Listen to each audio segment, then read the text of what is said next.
কে ছিলেন ছাত্র জনতা অভ্যুত্থানের মাস্টারমাইন্ড? সামাজিক যোগাযোগ মাধ্যম সহ টপ ব্লগ অব দ্য কান্ট্রিতে এখন এই টপিক।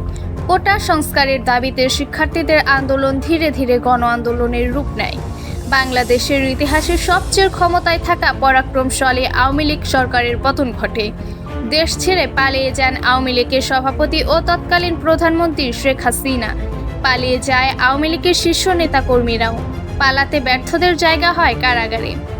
১.৫ যুগের বেশি ক্ষমতা হস্তপিপাসা আওয়ামী লীগের নিপবন হাতে গড়া তাবর তাবর সার্ভিসের লোকেরা চষে বেরিয়েছে দেশকে এ মাথা থেকে ও মাথা।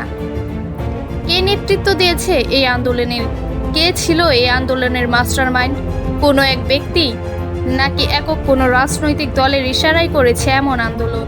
জুলাইয়ের বিপ্লবের সূচনা কোটা দিয়ে শুরু হলেও শিক্ষার্থীদের ওপর আওয়ামী লীগের এবং এর অঙ্গসংস্থান ছাত্রলীগ সহ আইন শৃঙ্খলা বাহিনীর হত্যাযজ্ঞ দেখে ঘর থেকে নেমে এসেছিলেন দলমত নির্বিশেষে সকল পেশার মানুষ।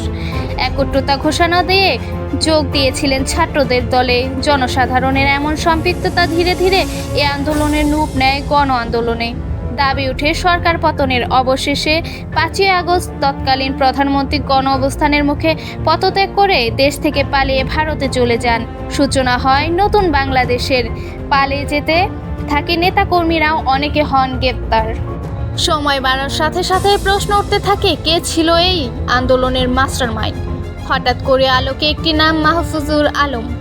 মাস্টারমাইন্ড ছাত্র জনতা আলোকের প্রধান উপদেষ্টা। নিউ ইয়র্কের পরিচয় করিয়ে দেওয়ার পরে আলোচনা যেন বাতাসের চেয়েও বেশি গতি পায়। ৩৬ দিনে এই আন্দোলনের সরকার পতন হলেও ২ মাস পর শুরু হয় আন্দোলনের কর্তৃত্বের লড়াই। রাজনৈতিক দলগুলো নেতাকর্মী সহ কর্তৃত্বের দাবি নিয়ে চায়ের দোকান থেকে অফিসের সর্বোচ্চ চেয়ারে বসা ব্যক্তিও ঝড় তুলে ফেলেছে। কে আসল মাস্টারমাইন্ড? বিবিসি বাংলার এক সাক্ষাৎকার ছাত্রদের সাবেক সহসভাপতি মাহমুদ খান বলেন, ঢাকাকে 10টি স্পটে ভাগ করা হয়েছিল।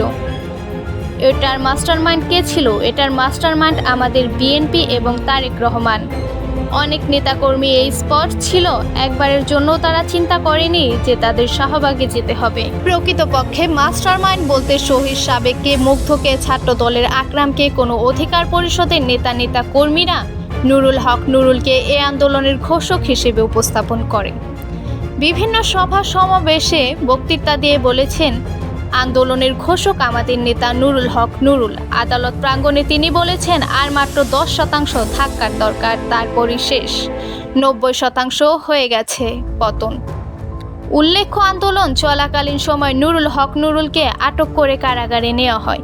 দীর্ঘ 15 বছর অর্ধকালীন থেকেও হঠাৎ ইসলামী সংগঠনগুলো সামনে আসতে থাকে, আত্মপ্রকাশ করতে থাকে শিবিরের নেতাকর্মীরা।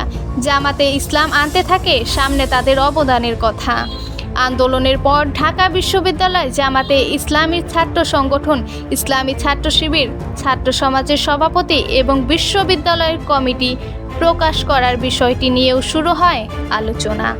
মনে করছে আন্দোলনের অবদান তুলে ধরা আর কৃতিত্ব জাহির করতে ঢাকা বিশ্ববিদ্যালয় শিবির আত্মপ্রকাশ করছে।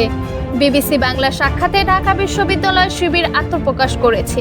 বিবিসি বাংলা সাক্ষাৎকালে ঢাকা বিশ্ববিদ্যালয় শিবির সভাপতি মোহাম্মদ আবু সাইদ কাইম এ আন্দোলনের নিহতদের মাস্টারমাইন্ড হিসেবে উল্লেখ করে বলেন, যারা শহীদরা আছে তারা হচ্ছে মূল মাস্টারমাইন্ড। এ শহীদদের মাধ্যমে আমরা ফ্যাসিবাদ মুক্ত বাংলাদেশ পেয়েছি।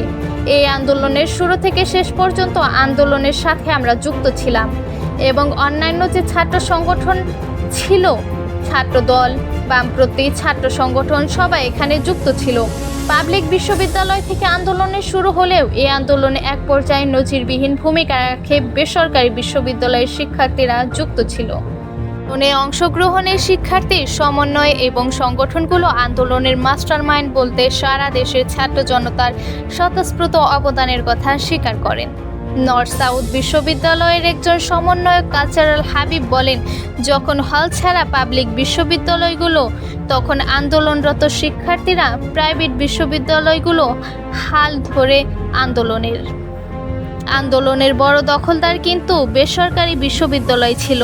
আমাদের প্রগতি, সরিনি, নর্থ সাউথ, ব্ল্যাক স্টোয়েক, আইইউবি, এসইউবি সহ প্রাইভেট বিশ্ববিদ্যালয়গুলো আমাদের আন্দোলনকে মূলধারায় আন্দোলনে নিয়ে যায়। এবং প্রাইভেট বিশ্ববিদ্যালয়ে আন্দোলনের মাধ্যমেই আসলে স্বৈরাচারের পতন ঘটে। পরবর্তীতে সকল রাজনৈতিক দল, সর্বস্তরের মানুষ স্বতঃস্ফূর্তভাবে মানুষ আন্দোলনে নেমে আসে। বৈষম্য বিরোধী ছাত্র আন্দোলনের অন্যতম সমন্বয়ক আব্দুল হান্নান মাসুদ বলেন, সব মিলিয়ে দেশের মানুষ ক্রুদ্ধ ছিল এই সরকারের উপর। একটা সুযোগ খুঁজছিল এ সরকারের ক্ষমতাচ্যুত করার জন্য।